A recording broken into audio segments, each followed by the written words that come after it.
दोस्तों बीते कुछ महीने से पप्पू यादव को खूब धमकी आ रहे थे। चर्चा का विषय पूरे देश में बना हुआ था।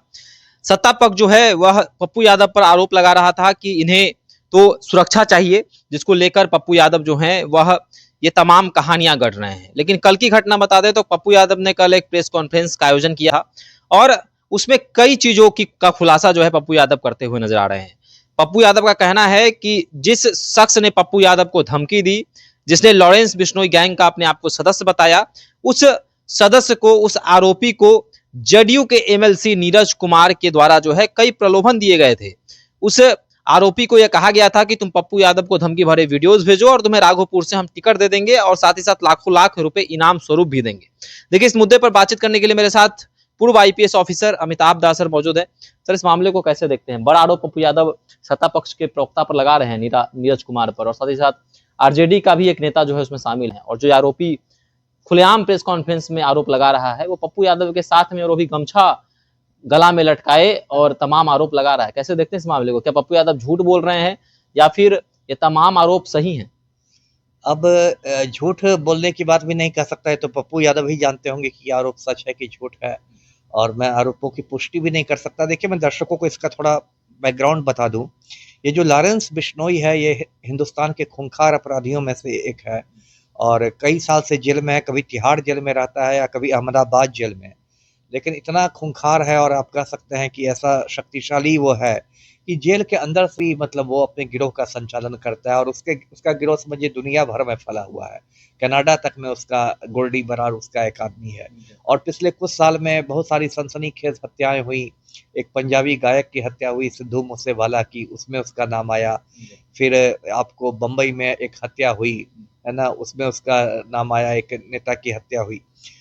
तो इस तरह, और उसने सलमान खान को खुलेआम धमकी दी है लॉरेंस बिश्नोई, इससे सलमान खान की भी सुरक्षा बढ़ाई गई है।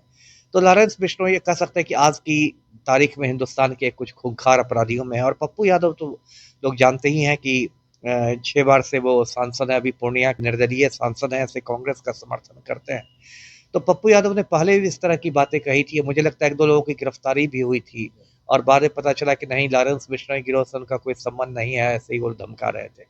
और मुझे ये लगता है, बहुत लोगों को लगता है कि बहुत लोग ऐसे भी लॉरेंस बिश्नोई के नाम को मतलब भजाते हैं, उसके नाम पर फ़ोन करके किसी को डराना धमकाना, जो नहीं भी उससे जुड़े हुए हैं वो भी उसके नाम पर खेल रहे हैं।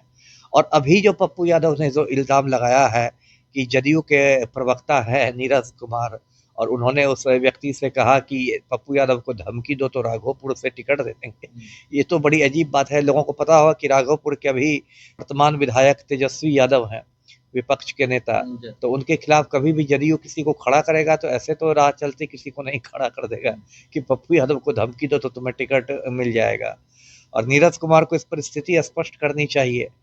तो ऐसे तो शुरू में देख के ये पप्पू यादव का इल्जाम, या जो बगल में साथ में आदमी बैठा हुआ था उसका इल्जाम, थोड़ा हजम करना मुश्किल लग रहा है ना। उस आदमी से पूछा जाना चाहिए कि ऐसे सड़क चलते किसी को बुला लीजिएगा और कहा जाएगा कि आपको टिकट दे दिया जाएगा और आप किसी को धमकाने लगिएगा, वो तो उस आदमी की भी गलती है। पहले तो पुलिस को उस आदमी को पकड़ के पूछताछ करनी चाहिए।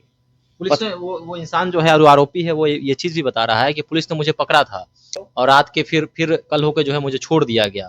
और इस पर पूर्णिया एसपी पर भी आरोप जो है पप्पू यादव लगा रहे हैं कि इस मिली भगत में प्रशासन के लोग भी शामिल हैं और इसकी जांच अब सीबीआई से करवाने की मांग भी कर रहे हैं। अब सीबीआई से हर मांग में लोग सीबीआई को ही ले आते हैं। पता नहीं उतना बड़ा मुद्दा है कि नहीं, लेकिन उस आदमी से तो दोबारा, जब वो खुद कह रहा है तब तो पुलिस को उससे पूछताछ करनी चाहिए। लाई डिटेक्टर टेस्ट का इस्तेमाल होना चाहिए, झूठ पकड़ने वाली मशीन का इस्तेमाल होना चाहिए। क्योंकि ठीक है, हो सकता है मान लीजिए किसी ने आपको ये कहा भी तो उसकी तो गलती है, लेकिन आपकी भी तो गलती है। आप कोई दूध पीते बच्चे थोड़े ही हैं। किसी राघोपुर से टिकट के लालच में आप किसी को धमका दीजिएगा, किसी माननीय सांसद को आप धमका दीजिएगा, तो उस आदमी की भी गलती है। और पुलिस यदि छोड़ रही है तो मुझे नहीं पता उससे पुलिस को कौन बातें बता दी कि डर के मारे पुलिस ने उसको छोड़ दिया। ये भी हो सकता है कि उससे पुलिस के पूछताछ में जदयू के बड़े बड़े नेताओं का नाम बक दिया हो, कद्दावरों का नाम, तो पुलिस को लगा हो कि ये तो मामला थोड़ा ज्यादा बढ़ रहा है। तो पुलिस भी, जानते ही आप, कितना ज्यादा राजनीतिक दबाव में रहती है। लेकिन जो हो रहा है ये मतलब ठीक नहीं हो रहा है बिहार के लिए। इस तरह से जो चल रहा है, एक सांसद को धमकाना और ये करना, और ये पहली बार नहीं हुआ, और हर बार पुलिस का काम लगता है कुछ आधा अधूरा होता है। जी सर, 6 बार से सांसद हैं पप्पू यादव और कई दिनों वर्षों से जी जेड सुरक्षा की मांग कर रहे हैं। गृह मंत्री को उन्होंने पत्र भी लिखा था, लेकिन अभी तक जेड सुरक्षा मिला नहीं है। तो क्या पप्पू यादव को सुरक्षा मिलनी चाहिए? आपको क्या लग रहा है वर्तमान जो मौजूदा समय है पप्पू यादव की सुरक्षा को लेकर? नहीं, देखिए उनको सुरक्षा जेड और वाई सुरक्षा तो नहीं है, लेकिन ऐसे तो उनको सुरक्षा होगी ही, क्योंकि माननीय सांसद हैं तो पूर्णिया जिला से ही उनको अंगरक्षक मिले होंगे। देखिए इस देश में क्या हो गया कि हर जगह राजनीति घुस गई है। अब क्या जेड सुरक्षा क्या वाई सुरक्षा, बताइए। दर्शकों को जान के आश्चर्य होगा कि कंगना रनौत को वाई श्रेणी की सुरक्षा मिली हुई है। बताइए, कंगना रनौत ने कब आतंकवादियों से लोहा लिया है? ये एयरपोर्ट पे थप्पड़ भी इनको मार दिया ये तो, लेकिन वो तो वाई श्रेणी के बाद, क्योंकि एयरपोर्ट पर तो वो अपना बॉडीगार्ड लेकर नहीं जा सकती है ना अंदर में। तो वो तो कंगना रनौत को तो मैं मतलब एक पागल औरत ही मानता हूँ। वो बोलती है कि हिंदुस्तान 2014 में आज़ाद हुआ जब मोदी जी प्रधानमंत्री बने, 1947 की आज़ादी झूठी थी। तो इस तरह की वो मतलब अनर्गल प्रलाप करती रहती है, और उस औरत को वाई श्रेणी की सुरक्षा मिली है। या बिहार के संदर्भ में देखें, मुकेश सहनी को वाई श्रेणी की सुरक्षा मिली जब तक वो भाजपा के साथ थे, और जब महागठबंधन में आ गए तो वाई श्रेणी की सुरक्षा छीन ली गई।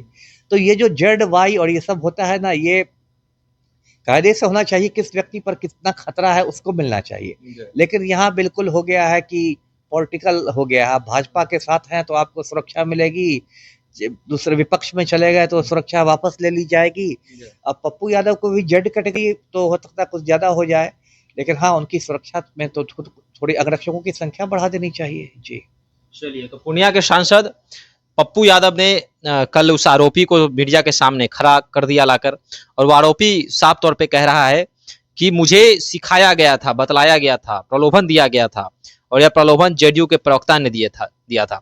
जब नीरज कुमार से मीडिया सवाल करती है तो नीरज कुमार कहते हैं कि आप सीसीटीवी फुटेज खंगालें, पप्पू यादव का झूठ बोलना काम है। अगर सच में मैं आरोपी हूं तो पुलिस मुझे जेल भेजे और तमाम चीजों की जांच करे। नीरज कुमार ने भी कई आरोप पप्पू यादव पर लगाए हैं। अब इसमें सत्यता कितनी है और इस तरह से पप्पू यादव ने सीबीआई जांच की मांग उठाई है। आपको क्या लगता है इस मामले को लेकर, क्या सीबीआई जांच होनी चाहिए और दूध का दूध पानी का पानी क्या होना चाहिए? आप भी हमारे साथ कमेंट सेक्शन में अपनी राय रख सकते हैं। धन्यवाद।